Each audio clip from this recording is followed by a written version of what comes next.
All right, so we've got this pile of articles and stuff all about animation software. Yeah, it's pretty wild, huh? So many choices. It can be a little overwhelming trying to pick the right program, especially if you're just starting out. I mean, it's Especially as a beginner. exactly. It's Yeah. like, where do you even begin? Right.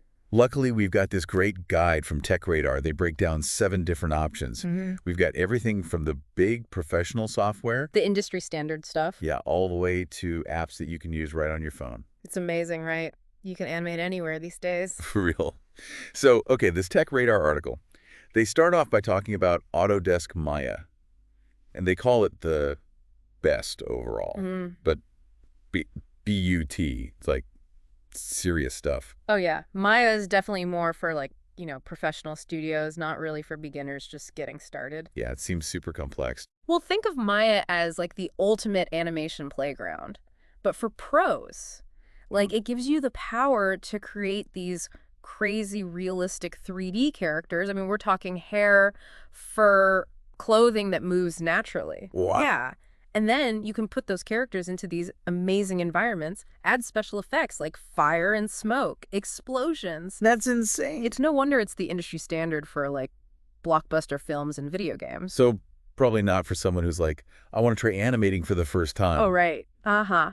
But good to know what's out there. So what about something more, beginner friendly? I see this article mentions Blender, Ah, Blender. Yeah. and it's free. Plus you could use it on Windows, Mac, even Linux. That's one of the great things about it. It works on pretty much anything. So what's the deal with Blender? Why is it so popular? Well, it's kind of like the Swiss Army knife of animation. It can do both 2D and 3D animation, create Yeah. those complex scenes, let you sculpt detailed models, even get into special effects. So it can do a lot. Oh, yeah. It's super powerful, actually. It's used for some professional level work, too. But the real strength is how customizable it is. You can basically tweak every tool to fit your way of working. So you can really make it your own. Exactly. That's pretty cool. But I bet all that flexibility can be a little intimidating for someone just starting out. There is definitely a learning curve, yeah. It's not the easiest software to pick up right away, Right. but it's like a rewarding challenge, and the community is amazing. I mean, tons of tutorials, helpful people, forums. You'll find support everywhere. And once you master Blender, it opens up so many possibilities. Okay, so that's Blender, powerful, customizable, and free. Awesome. Yeah. Let's move on to something that sounds maybe even more beginner-friendly, especially for 2D. This article talks about Cartoon Animator 5, and it looks like it's really good at bringing still images to life. Oh, yeah. Cartoon Animator 5. What can you tell me about it? Well, it's really fun if you're into that classic cartoon style.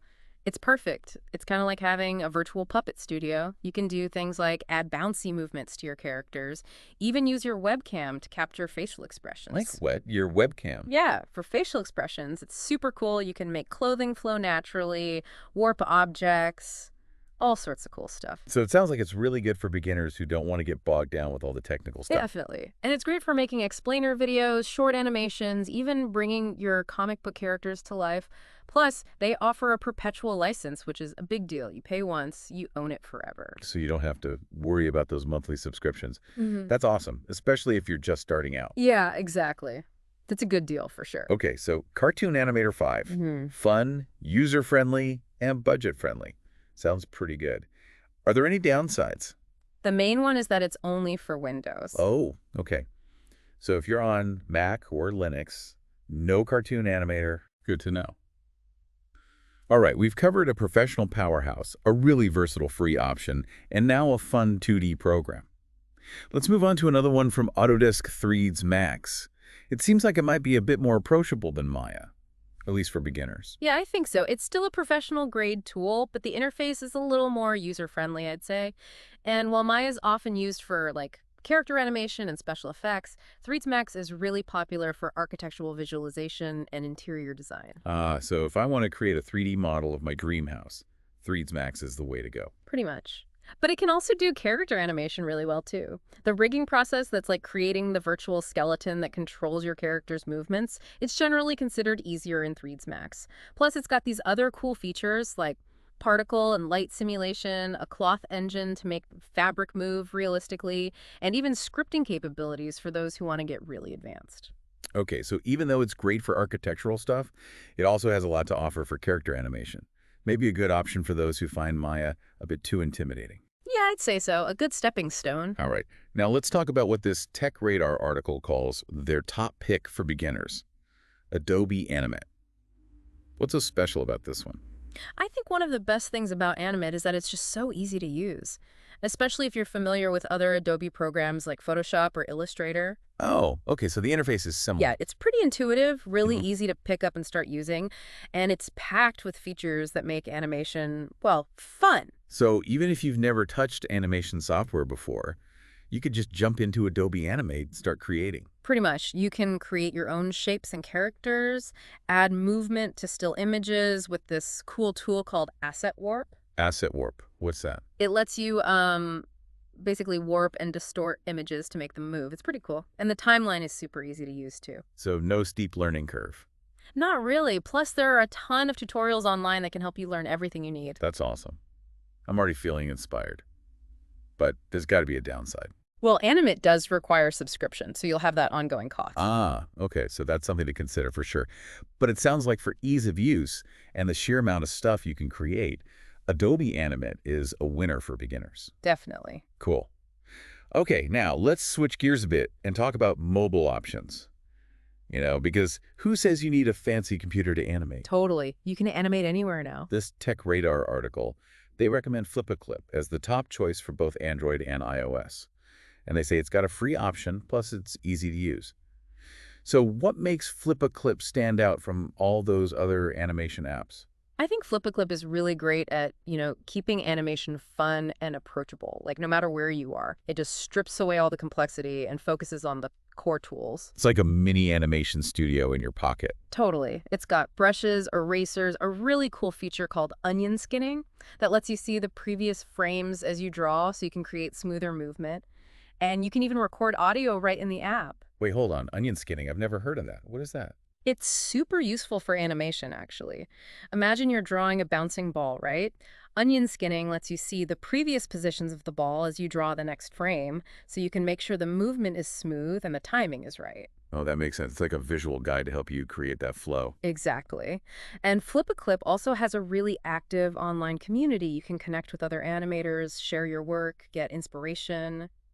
So cool. So Flip-a-Clip, it's perfect for like doodling animations on your phone, trying out some different techniques, and even connecting with other animators. Seems like a great way to get into the world of animation. For sure. And while the free version is great, you can unlock even more features with the paid version. So if you get really into it. Okay, good to know. So Clip-a-Clip for animation on the go. This Tech Radar article mentions one more option, especially for iPad users. TuneSquid. They say it's a better alternative to other iPad animation apps. What makes TuneSquid stand out? Well, TuneSquid is interesting because it's kind of powerful, but also simple to use. It has a really intuitive interface, so it's easy to learn, but it doesn't skimp on the features. You've got things like vector shapes, motion paths, customizable presets, and the timeline is really clear and easy to manage. So it's like a more robust version of Flip-a-Clip, but still designed to be easy to use. Yeah, that's a good way to put it. And one thing that sets TuneSquid apart is the quality of the final product.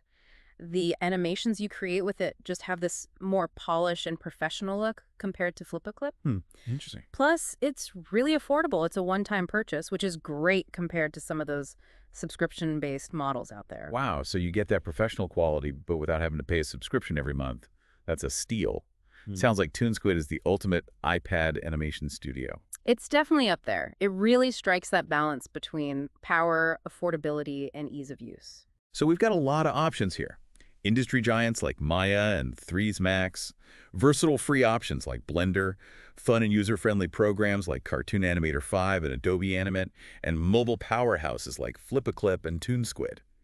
It's amazing how many choices there are for anyone who wants to try animation these days. It's really cool to see how accessible animation has become. There's truly something out there for everyone, no matter your skill level or budget or what you want to create. Totally. But with so many choices, it can be hard to know where to start. How do you pick the right one for you? It's a good question, and this is where things get interesting. I think the key is to really think about your goals. Like, what do you want to animate? And also your skill level, and of course, your budget. Okay, so let's break that down a little. Let's say someone is a complete beginner, they've never touched animation software before. What would you recommend? Well, in that case, I'd probably stay away from the really complex programs like Maya and Threads Max. Makes sense. Those are better for people who already have a solid understanding of the basics. For someone just starting out, ease of use is really important. Right, you don't want to be fighting with the software when you're just trying to figure out how to animate a bouncing ball or something.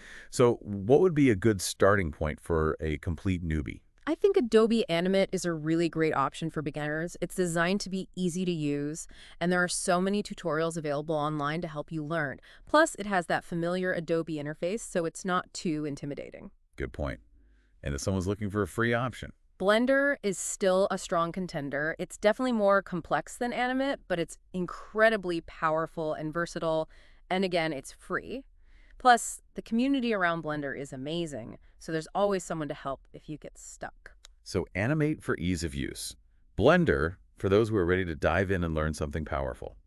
What about for mobile?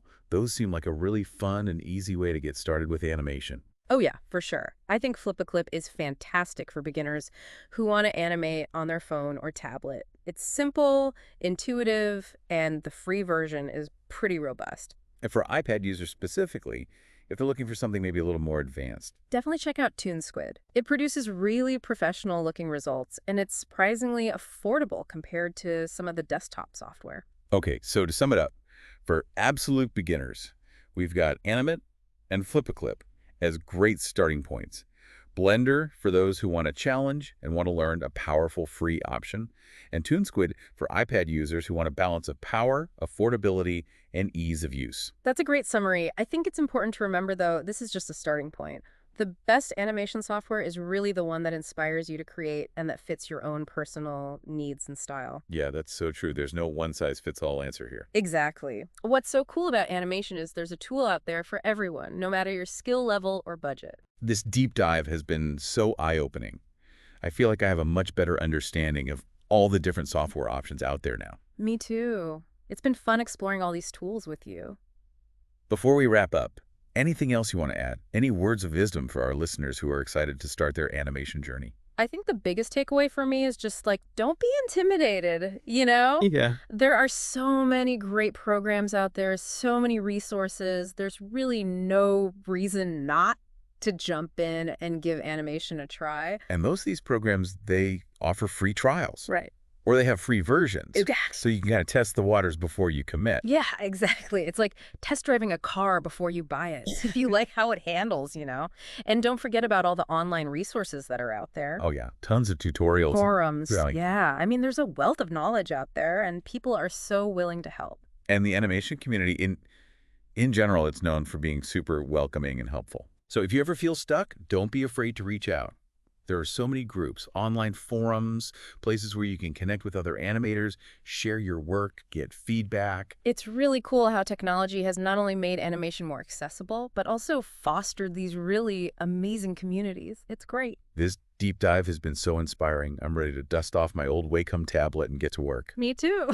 It's a good reminder that, you know, animation is about more than just software. It's about expressing yourself, telling stories, bringing your imagination to life. So true. Okay, before we wrap up, one last question. We talked about picking software based on skill level and goals, but what if someone is interested in, like, multiple types of animation? Do they need to learn a bunch of different programs? That's a great question.